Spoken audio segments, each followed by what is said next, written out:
guys, it's your girl Fee Stefan, and we're back with another mini episode of Offbeat Black Girl Podcast. Um, this is definitely going to be a shorter episode, just kind of filling you guys in on what's going on with me, what's been going on this week.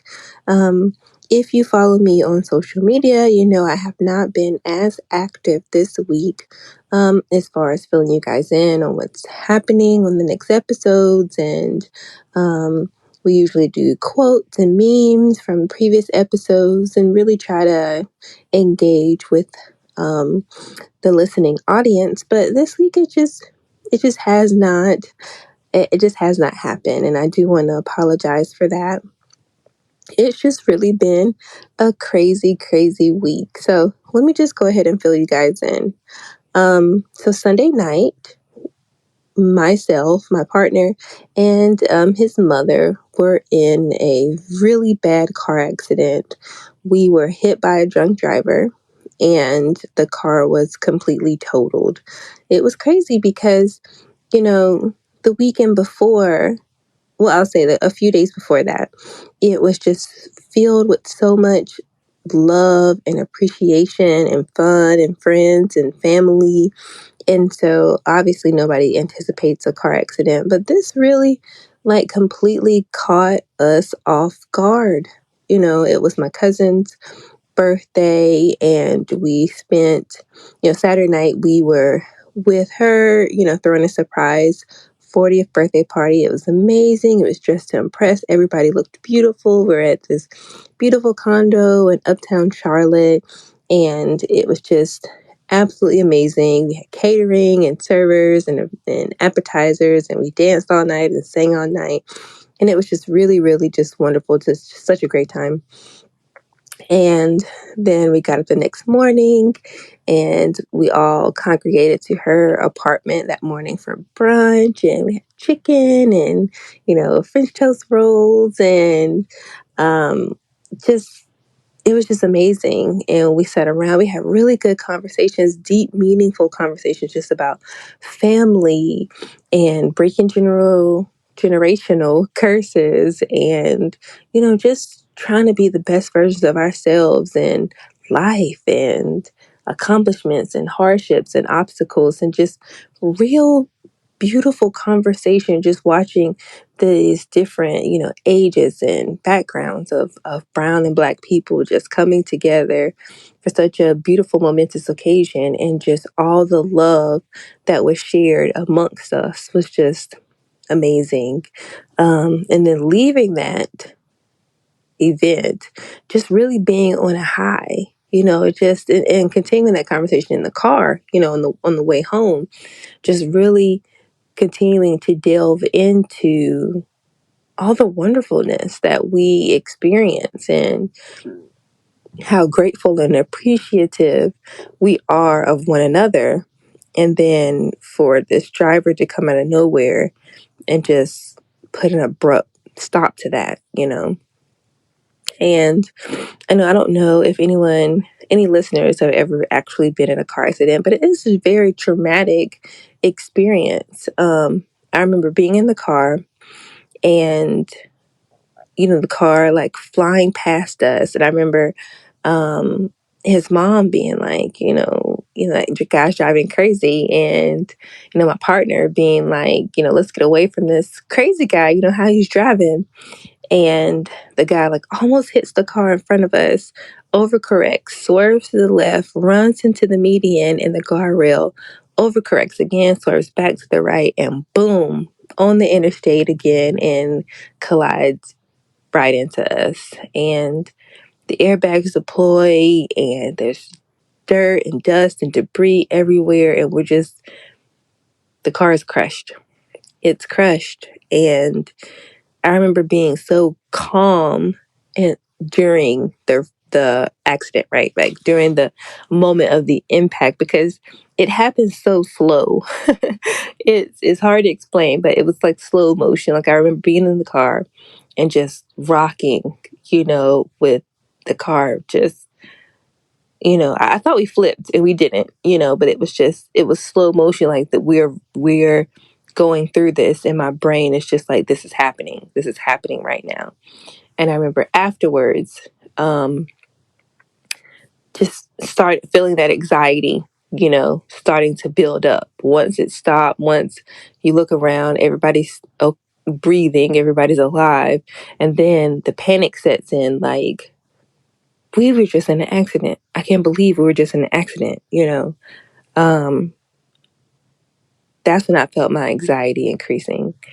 And luckily for me, I have an amazing partner, and he was there, to keep us calm, to check on us, to get the paramedics and everyone, to the scene. My brother-in-law came, my sister checked on us, my cousin came, and, again, felt that sense of family and friendship and love just all over again.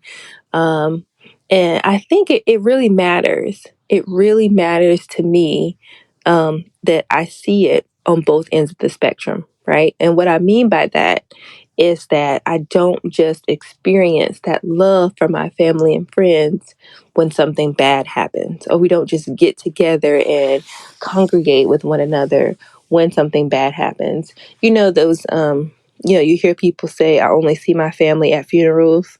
And for a lot of people, that's really the only time you see extended family. That's really the only time that you spend time with your family, is when something bad happens and now somebody's in the hospital, everybody's at the hospital, or somebody's passed away and everybody's at the funeral, everybody's at the wake. And even though we were together for this birthday party, it wasn't just like that. We are together on for dinners and cookouts and movie nights, and I probably see my sister twice a week and talk to her every single day. And we make it a point to spend that quality time with each other. We love each other and we like each other, so it meant something to have these people in my corner and to be there, not just for this traumatic event happening, but all the time. These are my people. These are my people. And so it was beautiful. It was beautiful. I expected them to be there when something like this happened, but when they're there for those good times too, or those times that are just small and we're just watching movies and eating popcorn and playing Uno, that matters too. That you don't have to be here. Nothing's happened for you to be here. You want to be here, and that that makes all the difference to me. That matters to me. So, with all that happening, it just puts things even more into perspective, right? That I'm grateful to be here. I'm so thankful and appreciative to be here. I'm thankful that I can see my kids one more day. That could have been the day that my children lost their mother. Wherever they be, wherever they go, just all those things going through my mind. Who's going to raise my babies? It really makes you think about things, and it really makes you take small, trivial things that maybe used to, trip you up or bother you, and just kind of brush those things to the side. So since then, today's Friday, since Sunday, there have been several doctor's appointments. I had some musculoskeletal damage to my knee, some trauma to some internal organs that I've been dealing with, and just really overall, just a lot of soreness and increased anxiety, just kind of being in the car, and just maybe recurrent nightmares. And then some of those, like intrusive thoughts that come up to be like, what if this would have happened? What if my partner wouldn't have made it? What if something happened to his mom? What if something happened to me? And what if the kids were in the car? Just all those things like that. And just really trying to process what happened, and take it one day at a time. And we were able to reach out to a bunch of people and just kind of fill them in on what happened.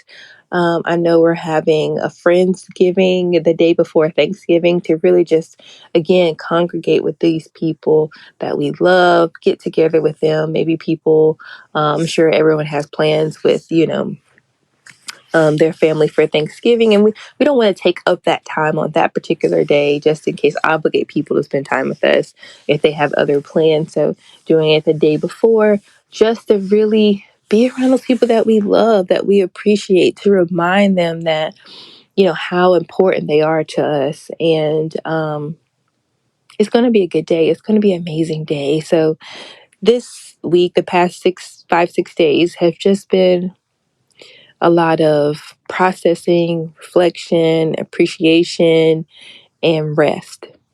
Big, big, big on rest. And that may have meant, putting some of the things that I've been working on aside, putting my book to the side, putting, the podcast to the side, just so I can rest my body physically, mentally, emotionally. Um, yeah, it was needed and it was necessary. So, for my listeners, I don't want you to think that I've forgotten about you or that I'm neglecting you or that I'm getting slack already in this process. I'm not. I'm still here. I still love you guys. We're still pushing forward. We're still healing and all those good things. And even more so now, I'm healing physically along with this mental health journey. I love you guys. I'll be back. I'll be back and ready to rock and roll next week. As always, you're going to hear something from me on Fridays at noon every week. I've made this obligation not only to myself, but I've made this obligation to you guys as well. I love you, love you, love you, love you. Thank you, thank you, thank you for tuning in. Thank you for your kind comments on social media when I posted about the accident. Thank you guys so much. And tune in next week for another episode of Offbeat Black Girl Podcast, always Fridays at noon. If you need to get in contact with me, I'm always available at offbeatblackgirl@gmail.com. And until next time, love you guys. Bye.